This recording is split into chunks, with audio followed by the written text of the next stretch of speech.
All right, we can open up the phone lines for you to sound off. And we talked last segment about voting. And this, as you've got the President of the United States in Selma characterizing Republicans as wanting to go after election and whether or not people have access to ballots. But you've got others saying that there's serious concerns of, are we going to have secure elections if we just open things up wide? This, as you've got in Hong Kong, pro-democracy groups on Sunday said that the National Security Police stopped activists from joining a highly anticipated protest, and it was canceled last minute by the organizer. So I think that really shows just how important it is that we maintain a constitutional republic in this country. Good morning. You're on WMAY.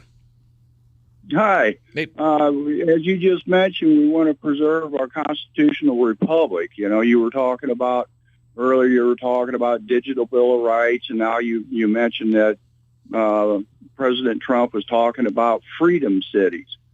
All our problems are coming about here, whether it was like preserving our republic or our voting security, our banking accounts, this digital Bill of Rights.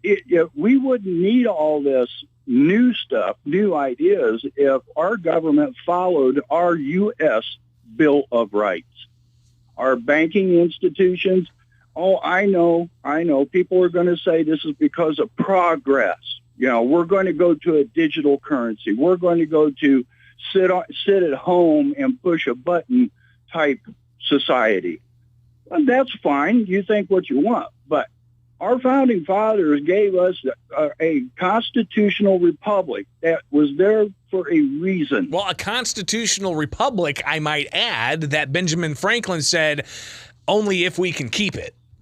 Exactly. And if we sit and take this ideology that we can change into a digital currency because somebody else already has, that's nothing but control over people. Well, and I think the big question, though, is the difference between centralized digital currencies, which are being discussed even by the Federal Reserve, which is neither federal nor reserve. Look it up in the phone book, if there are any phone books anywhere.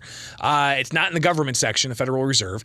Or if it's going to be decentralized, as the most popular digital currency right now, Bitcoin is indeed decentralized. I appreciate the call. Got to take another one. Good morning. You're on WMAY. What's up? I find it quite interesting that we allowed the digital age to come in and basically strip us of almost everything that we actually hold true to ourselves. What I mean is for years we always said that, you know, people should have the right to clean water, sewage, power. And with that, none of those people ever said, oh, I can give you free power, but you have to sign this contract where we get to know everything there is to know about you and all your anything that we want to know about you. But we did that with cell phones and communication.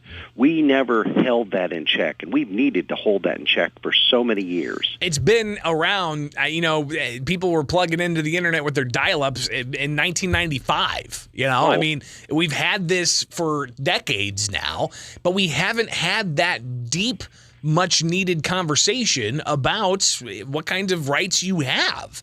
Even if there's the likes of Twitter or Facebook that are acting as kind of platforms of sorts, does that mean, and yeah, there's the argument that when you do click on the terms and conditions, you're essentially giving away all of your data, and there's some legitimate conversation to be had about that.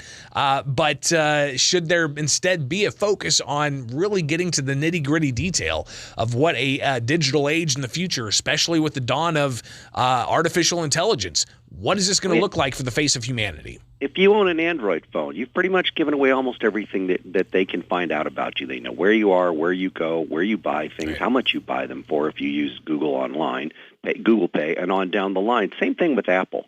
They know and they sell it to everybody they know. And anybody doesn't believe that, I really wish they were with me at my daughter's wedding, because one of the members of our wedding party came in and goes, oh, yeah, I sell people's information off Apple phones.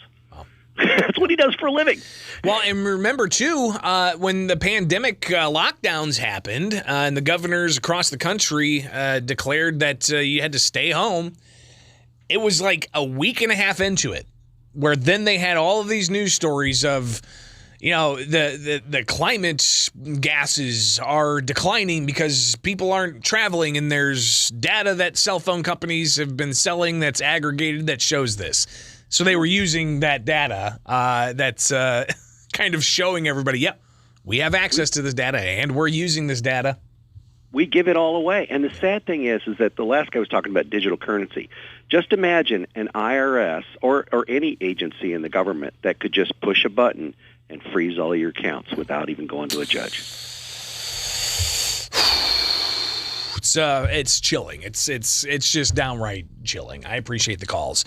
All right, coming back, let's talk about who you think should be president. All right.